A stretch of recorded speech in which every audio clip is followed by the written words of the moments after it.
Remplissage interdit des jerrycans, on l'a dit. Dans les Yvelines, la Seine-Saint-Denis et l'Eure-et-Loire, c'est pareil. Bonjour Aurélien Fleureau. Bonjour Fanny, bonjour à tous. Journaliste au service économie d'Europe 1. Les autorités contraintes de gérer finalement la distribution de carburant, les automobilistes qui perdent patience, tout un pays au bord de la pénurie à cause de deux mouvements sociaux. L'un chez Esso ExxonMobil qui prévoit de réunir ses 4 organisations syndicales aujourd'hui.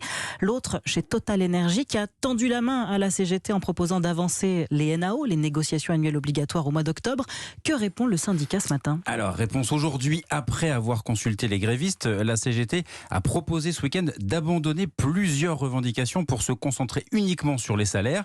Et si la direction est prête à négocier dès maintenant, ce sera une fois les blocages levés sur des bases qui correspondent globalement aux demandes du syndicat.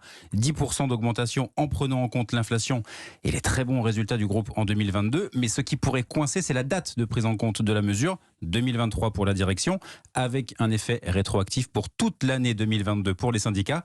Et puis même si tout se passe bien, il faudra remettre en route les raffineries à Dunkerque où seule l'expédition est bloquée. Cela pourrait aller vite. En revanche, sur le site normand de Total Energy, complètement à l'arrêt, il faudra une semaine avant un retour à la normale. Alors Aurélien, la revendication centrale des grévistes, c'est l'augmentation des salaires. On se pose la question ce matin, sont-ils si mal payés les salariés des raffineries ? Eh bien Dimitri, selon les données communiquées opportunément, on peut le dire ce week-end par la direction de l'entreprise, un opérateur de raffinerie touche en moyenne 4 300 € bruts par mois, sans compter l'intéressement et la participation. C'était 9 000 € en moyenne, là aussi, cette année. Il s'agit d'ouvriers, d'agents de maîtrise, environ 3 000 personnes en France chez Total Energy, où la grille salariale est plus élevée que chez les concurrents, puisque dans les raffineries, le salaire débute à 1 700 € net par mois pour aller jusqu'à 3 500 en fin de carrière. Merci Aurélien Fleureau. Conséquence de ces pénuries de carburant, les Cars Bleus, réseau de transport scolaire en Essonne et Seine-et-Marne, annonce que la majeure partie de ces trajets ne sera pas assurée aujourd'hui.